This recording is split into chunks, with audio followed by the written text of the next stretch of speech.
सम्पूर्ण विश्वभरि छरिएको मण्डलीजनलाई मबाट जय मसी। र आज पनि म बाइबल पढ्न गर्न लागेको छु है। प्रस्थानको बुकबाट म पढ्छु है। प्रस्थानको 18बाट पढ्छु। हित्रे र मोसाको भेट। परमेश्वरले मोसा र आफ्नो प्रजा इस्राएलीको निम्ति गर्नुभएको सारा कुरा अर्थात् कसरी परमप्रभुले इस्राएलीलाई मिस्रबाट निकालेर ल्याउनुभएका थियो, सो मिधानका पुजारी मोसाका ससुर हित्रेले सुने र मोसाका ससुर हित्रेले मोसाकी स्वास्नी सिपारो र जो माइता पठाएको थिइन् तिनका 2 छोराहरूलाई लिई, जुन मध्ये एउटाको नाम गेर्शम थियो, किनभने तिनले भने म परदेशमा प्रवासी भएर रहे। अर्कोको नाम चाहिँ एल्जोर थियो, किनभने तिनले भने मेरो पिता परमेश्वर मेरो सहायक भएर मलाई फिरौनको तर्फबाट छुटकारा दिनुभयो। मोसाका छोराहरू र स्वास्नी लिएर मोसा पाल टाँगेर बसेको उजार स्थानमा परमेश्वरको पर्वतमा मोसाका ससुर हित्रे आए र मोसालाई भनेर खबर पठाए, म तिम्रो ससुर हित्रे, तिम्रो स्वास्नी र तिम्रो 2 छोराहरूलाई लिएर तिमी कहाँ आएको छु। तब मोसा र आफ्नो ससुरलाई भेट्न निस्के र भेटेर तिनलाई ढोगेर मोही खाए। तिनले एक अर्काको हात खाल खबर पुछपाछ गरेर पालमा आए। अनि परमप्रभुले इस्राएलको खातिर फिरौन र मिस्रलाई के कसो गर्नुभयो बाटोमा तिनीहरूलाई परेको सबै कष्ट र परमेश्वरले उनीहरूलाई छुटकारा दिनुभएको वृत्तान्त मोसाले आफ्नो ससुरलाई सुनाए। अनि तिनले मिस्रका हातबाट छुटकारा दिएर ल्याउनु हुँदा इस्राएलीहरूका निम्ति परमेश्वरले गर्नुभएको सबै कल्याणको कारण हित्रे खुसी भए। हित्रेले भने, तिमीहरूलाई मिस्रहरू र फिरौनका हातबाट छुटाउनु हुने परमप्रभु धन्यका हुन्। अब मलाई थाहा भयो कि परमप्रभु सारा देवताहरूभन्दा महान हुँदो रहेछ, किनभने जब मिस्रीले इस्राएलीहरूमाथि अभिमानी व्यवहार गरे तब उहाँले तिनीहरूलाई मिस्रका हातबाट छुटाउनु भयो। त्यसपछि मोसाका ससुर हित्रेले परमेश्वरको निम्ति होम बलि र बलिदानहरू चढाए। हरोन र इस्राएलका सारा बुढा प्रधानहरू मोसाका ससुर हित्रेसँग परमेश्वरको निम्ति उपस्थिति रोटी खान आए। अनि भोलिपल्ट मोसा मानिसहरूको इन्साफ गर्नलाई बसे। मानिसहरू चाहिँ बिहानदेखि बेलुकीसम्म मोसाका वरिपरि आए। मोसाले मानिसहरूको निम्ति गरेको सबै काम मोसाका ससुरले देखे। तिनलाई सोधे, यो तिमीले मानिसहरूको निम्ति गरेको के काम हो? किन तिमी मात्र एक्लै बसिरहन्छौ मानिसहरू चाहिँ बिहानदेखि बेलुकीसँग तिम्रो वरिपरि आउँछन्? अनि मोसाले आफ्नो ससुरलाई भने, मानिसहरू मद्वारा परमेश्वरसँग आफ्ना कुराहरू सोध्नलाई आउँछन्। तिनीहरूको केही कुरा छ भने तिनीहरू म कहाँ आउँछन् र कुनै मानिस र त्यसको भाइ बन्धुको बीचमा म इन्साफ गरिदिन्छु। म तिमीहरूलाई परमेश्वरको नियम र व्यवस्था बताइदिन्छु। अनि मोसाका ससुरले तिनलाई भने, तिमीले गरेको यी काम ठिक भएन। निश्चय तिमी घोप्टिने छौ, तिमी र तिम्रा यी सबै मानिसहरू, किनभने यो काम तिम्रो निम्ति साह्रै चर्को छ। तिमीले यो काम एक्लै गर्न सक्ने छैनौ। मेरो कुरा सुन, म तिमीलाई एउटा सल्लाह दिन्छु। परमेश्वर तिमीसँग रहन्। तिमी चाहिँ मानिसहरूको प्रतिनिधि भएर परमेश्वरको अघि तिमीहरूका मुद्दा उहाँको सामु लैजाऊ। तिमीले तिनीहरूलाई विधि र व्यवस्था सिकाउनु गर्नु र तिनीहरूले हिँड्ने मार्ग र गर्नुपर्ने काम तिमीहरूलाई सिकाइदिनु। यसबाहेक सबै मानिसहरूमध्ये परमेश्वरको भय मान्ने औ योग्य मानिसहरू चुनी तिनीहरू इमान्दारी र चरित्रवान हुन्। तिमीहरूलाई हजार हजार सय 50 र 10 माथि नायक नियुक्त गर। तिमीहरूले हर समय मानिसहरूको इन्साफ गरून्। सबै ठुला ठुला विषयहरू चाहिँ तिमीले तिम्रो सामु ल्याउन्, तर साना साना विषय चाहिँ तिमीहरूले इन्साफ गरून्। यसरी तिमीहरूले सजिलो पर्नेछ र तिमीहरूले पनि तिम्रो भार बाँड्नेछन्। तिमीहरूले यो उपाय गर्यौ भने परमेश्वरले पनि यही आज्ञा तिमीहरूलाई दिनुभयो भने तिमी टिक्न सक्नेछौ र यी सबै मानिसहरू पनि आफ्ना आफ्ना ठाउँमा चित्त बुझेर जानेछन्। त्यसै कारण मोसाले आफ्नो ससुरलाई भनेको कुरा माने र तिनले भने बमोजिम गरे।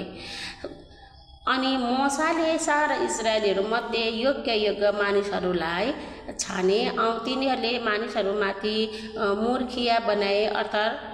मुखिया बनाए अर्थात् हजार का नायक, 100 को नायक, 50 का नायक र 10 का नायक भए। तिनीहरूले हर समय मानिसको इन्साफ गर्थे। गाह्रो विषयहरू चाहिँ तिनीहरूले मोसा कहाँ ल्याउँथे, तर हरेक मामुली कुरा तिनीहरूले आफै इन्साफ गर्थे। अनि मोसाले आफ्नो ससुरलाई बिदा गरे अनि तिनले आफ्नो देशको बाटो लागे। सिनै पर्वतमा व्यवस्थाका प्रदानको तयारी। इजरायली मिस्रबाट निस्केर 3 महिनासम्म बितेको दिन तिनीहरूले सिनैको उजाड स्थानमा आइपुगे। जब तिनीहरू रेपितीबाट हिँडेर सिनैको उजाड स्थानमा आइपुगे तब तिनीहरूले उजाड स्थानमा नै आफ्नो पाल टाँगे र त्यही पर्वतकै सामने इजरायलीहरूले छाउनी बनाए। तब मोसा परमेश्वर कहाँ गए औ परमेश्वरले तिनलाई पर्वतबाट हपारेर भन्नुभयो, याकोबका घराना र इस्राएलीहरूलाई तैले भन्नु, मैले मिस्रीहरूलाई के गरे औ तिमीहरूलाई कसरी गरुडका पखेटा माझ बोकेर म कहाँ ल्याए सो तिमीहरूले देखेका छौ। यसकारण अब यदि तिमीहरूले मेरो कुरा सच्चै नै सुन्यौ र मेरो करार पालन गर्यौ भने समस्त मानिसहरूमध्ये तिमीहरू चाहिँ मेरो एक निजी धन हुनेछौ। किनकि सारा पृथ्वी मेरै हो। तिमीहरू मेरो निम्ति पुजारीका एक राज्य र एक पवित्र जाति हुनेछौ। इस्राएलीलाई तैले भन्नु पर्ने कुरा यिनै हुन्। अनि मोसा तल आए र मानिसहरूलाई बुढा प्रधानहरूलाई बोलाइ पठाए र परमप्रभुले तिनलाई आज्ञा गर्नुभएको यी सबै कुराहरू तिनको सामु राखिदिए। तब सारा मानिसले एक साथ यसो भने, परमप्रभुले भन्नुभएका सबै कुराहरू हामी पालन गर्नेछौँ। तर मोसाले मानिसहरूको कुरा परमप्रभुलाई सुनाइदिए। अनि परमप्रभुले मोसालाई भन्नुभयो, हेर म तँसित कुरा गर्दा मानिसहरूले सुनुन् र तँलाई सधैँ विश्वास पनि गरून् भनेर म तँ कहाँ बाक्लो बादलमा आउनेछु। तब मोसाले मानिसहरूका कुरा परमप्रभुलाई सुनाए। त्यसपछि परमप्रभुले मोसालाई भन्नुभयो, मानिस कहाँ गएर तिमीहरूलाई आज र भोलि शुद्ध गर र तिनले आफ्ना लुगा धोउन् औ तेस्रो दिनको निम्ति तयार रहनु। किनकि तेस्रो दिन सिनै पर्वतमा सबै मानिसहरूको नजरकै सामने परमप्रभु आउनुहुनेछ। तैले चाहिँ मानिसहरूको निम्ति चारैतिर यसो भनेर बार लगाउनु, होसियार बस, तिमीहरू पर्वतमाथि नजाऊ र त्यसका सिमानामा पनि नछुनु। जसले पर्वत छुन्छ त्यो निश्चय मारिनेछ। त्यसैले पनि त्यसको नछुनु। छोयो भने ढुङ्गाले अथवा काँडले हानेर मारिनेछ। पशु होस् अथवा मानिस होस् त्यो जीवित रहने छैन। तुरही लाम गरी बज्दा तिमीहरू पर्वतसम्म आउनु। तब मोसा पर्वतबाट तल मानिस कहाँ उत्रेर आए र मानिसहरूलाई शुद्ध गरे र तिनीहरूले आफ्ना लुगा धोए। तब तिनले मानिसहरूलाई भने, तेस्रो दिनको निम्ति तयार हो, स्त्री प्रसङ्गमा नजाओ। तेस्रो दिन जब बिहान भयो तब पर्वतमा गड्याङ गुडुङ भयो र बिजुली चम्क्यो र बाक्लो बादल पर्वतमा उक्लियो र तुरहीको अति चर्को आवाज सुनियो र छाउनीमा भएका सबै मानिसहरू थरथर कामे। त्यसपछि मोसाले मानिसहरूलाई छाउनीबाट परमेश्वरसँग भेट गर्न ल्याए। तिनीहरू चाहिँ पर्वतको फेदीमा खडा भए। परमप्रभु आगो ओर्लेर त्यहाँ आउनुभएको कारण सिनै पर्वत बिल्कुलै धुवाले भरियो र सारा पर्वत जोरसित काप्न लाग्यो। जब तुरहीको आवाज अझ चर्को गरी बस्न लाग्यो तब मोसा बोल्न लागे र परमप्रभुले मेघ गर्जनामा तिनलाई जवाब दिनुभयो। अनि परमप्रभुले सिनै पर्वतको टाकुरामा ओर्लेर आउनुभयो र परमप्रभुले मोसालाई पर्वतको टाकुरामा बोलाउनु भयो र मोसा माथि उक्लेर गए। तब परमप्रभुले मोसालाई भन्नुभयो, तल गएर मानिसहरूलाई सावधान गर, नत्र त तिनीहरू परमप्रभुलाई हेर्न बार नागेर माथि आउलान् र तिनीहरूमध्ये धेरै नाश हुन्।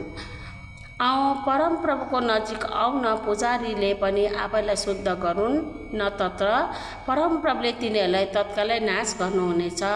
अनि मोसाले परमप्रभुलाई भने, मानिसहरू सिनै पर्वत उक्लेर आउन सक्दैन, किनकि तपाईले हामीलाई पर्वतको वरिपरि बार लगाएर त्यो शुद्ध पार भनी आज्ञा दिनुभएको थियो। अनि परमप्रभुले तिनलाई भन्नुभयो, जा तो आफै तल जा र अरुनको साथमा माथि उक्लेर आइज, तर पुजारीहरू र मानिसहरू चाहिँ परमप्रभु कहाँ बार नागेर उक्लिनहुन्, नत्र त उहाँले तिमीहरूलाई तत्कालै नाश गर्नुहुनेछ। यसैले मोसा तल मानिस कहाँ ओर्लेर गए र तिनीहरूलाई यो कुरा बताइदिए। 10 आज्ञा। अनि यो सबै कुरा परमेश्वरले भन्नुभयो, म तेरो परमेश्वर हुँ, जसले तँलाई मिश्र देश अर्थात् दासत्वको घरबाट निकालेर ल्याए। मेरो सामने तैले अरू कुनै देवता देवी नमान्नु, तैले आफ्नो निम्ति खोपेर कुनै किसिमको मूर्ति नबनाउनु, माथि आकाश अथवा तल पृथ्वी र पृथ्वीमुनि भए पानीमा भएको कुनै आकारको प्रतिमूर्ति नबनाउनु, तो तिमीहरूका सामने ननिउरनु, तिमीहरूको पूजा नगर्नु, किनकि म परमप्रभु तेरो परमेश्वर डाह गर्ने परमप्रभु हुँ।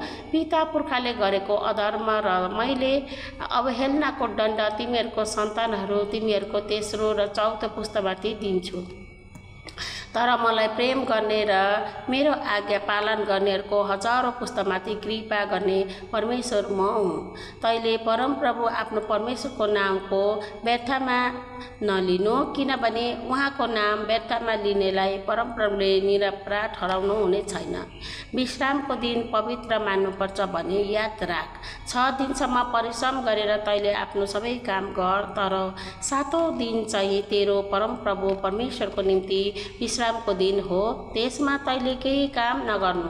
तैले तेरो छोरा तेरो छोरीले, तेरो कमारा कमारीले न गाई बस्तु तेरो मूल ढोकाभित्र भएको परदेशीले केही काम नगरोस्, किनकि 6 दिनसम्म परमप्रभुले आकाश पृथ्वी समुद्र र तिनका सबै थोक बनाउनु भयो, तर 7औं दिन चाहिँ विश्राम गर्नुभयो।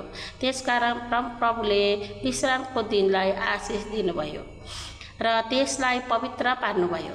आफ्नो बाबु र आमालाई आदर गर र जुन देश तँलाई तेरो परमप्रभु परमेश्वरले दिनुहुन्छ त्यहाँ तेरो आयु लामो होस्। तैले हत्या नगर्नु, तैले व्यभिचार नगर्नु, तैले चोरी नगर्नु, तैले आफ्नो छिमेकीको विरुद्धमा झुटो साक्षी नदिनु, तैले आफ्नो छिमेकीको घरको लालच नगर्नु, तैले आफ्नो छिमेकीको स्वास्नीको लालच नगर्नु, तेरो छिमेकीको कमारा कमारी गोरु गधा वा त्यसको कुनै पनि थोकको लालच नगर्नु। अनि जब सारा मानिसहरूले गर्जन बिजुली र तुरहीको आवाज सुने र पर्वतबाट धुवाँ उठिरहेको देखे, तब तिनीहरूले थरथर कापेर टाढा उभिरहे। तिनीहरूले मोसालाई भने, तपाईँ हामीसित बात गर्नुहोस् र हामी सुन्नेछौँ, तर परमेश्वर हामीसित नबोल्नुन्, नत्र त हामी मर्नेछौँ। अनि मोसाले मानिसहरूलाई भने, नडराओ, किनकि परमेश्वर तिमीहरूलाई जाँचलाई उहाँले भय तिमीमाथि सामु रहोस् र तिमीहरूकोले पाप नगर भनेर आउनुभएको छ। मानिसहरूलाई टाढा उभिरहेको परमेश्वरको हुनुभएको यो बाक्लो बादलमा उहाँको नजिक मोसा गए। सबै पढाइमा र तपाईँले सुन्नुभएकोमा सबैलाई परमप्रभुले आशिष दिउन्। आमेन।